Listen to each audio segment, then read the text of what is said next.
Hello, I'm Margaret Crockett. I'm ICA's training officer, and I'm here with Nancy McGovern.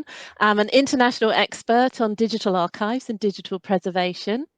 We've just finished creating an online course about managing digital archives, and we want to tell you all about it. It's very exciting. For Nancy, it's the manifestation of her specialized knowledge and experience, structured in a way that leads learners through the standards and practices needed to manage archives in digital formats. ICA is incredibly lucky to be able to benefit in this way from her expertise. I've really enjoyed this collaboration with Nancy.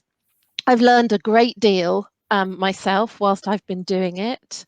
Nancy, do you want to say a bit about why people should take this course? Sure, Margaret. Thanks very much. I agree. This has been an incredibly productive collaboration, and it led to this course, which we both think you should take because it's comprehensive. It covers the whole of the life cycle. It does it in a way that talks about the framework for how we do things, but also the getting on with it. It really helps people to kind of get going. It's grounded in good practice, so the standards, but also how people embrace the standards, examples of how they actually reflect that they're doing the standards. It addresses both digital archives and digital preservation, which is why this was a really effective collaboration. So it talks about the things to do right now, but things to do for the long term. It covers infrastructure for both. And part of what right now is a big challenge is building the infrastructure to keep doing digital archive programming. It's focused on managing and building a program. So what pieces do you have to put in place? Not only the technological, but the organizational. We tried to make it really approachable with the use of lots of examples so you can see yourself in what's happening, what we're telling you about. And it leads to an action plan that you can take away to do, either to develop your own skills or to develop a program where you are. So why don't you ask me about how the course works? So it's an online course. You pay a fee to register. You get a discount if you're an ICA member. We also have a French version, thanks to our amazing translator, David Rajot, and our narrator, our French narrator, Claude Roberto. They've just been so quick, so professional, and they've done a brilliant job. So if you would prefer to take it in French, you can do that too. Once you've registered, you get access to the online learning platform with a username and a password, and you find yourself at the contents page. There are 9 sections to work through. The first and last are like orientation and wrap up.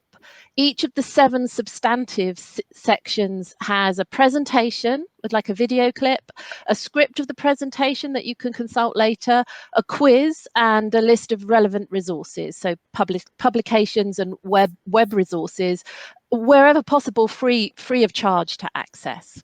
Some sections have background text which have been specially written for the course. Most have voluntary exercises which you can build into a portfolio of work that you can use both as a record of your learning journey, but also as the basis of ongoing work on your own digital archives program. We've got some demonstration videos about downloading software, so the kind of technological aspects. And these are thanks to Pauline Soum-Paris, who created them, and she's given you some checklists as well to use with them. There are also extra presentations on special topics, mainly focused on the important standards, and that is thanks to Nancy as well as Kari Smith, who helped with these. And Kari also reviewed our background texts as well.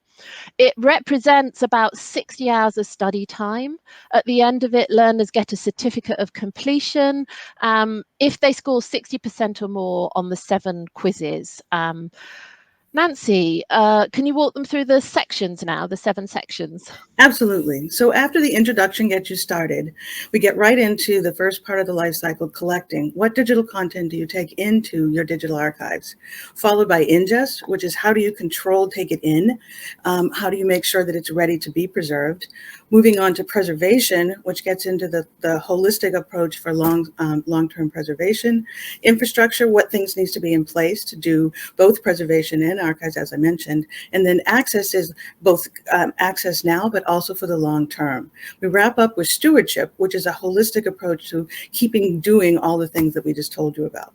So we've really tried to focus on the things that are approachable for people who have fewer resources to apply to managing digital archives, and to make sure that we identify ways of doing incremental change.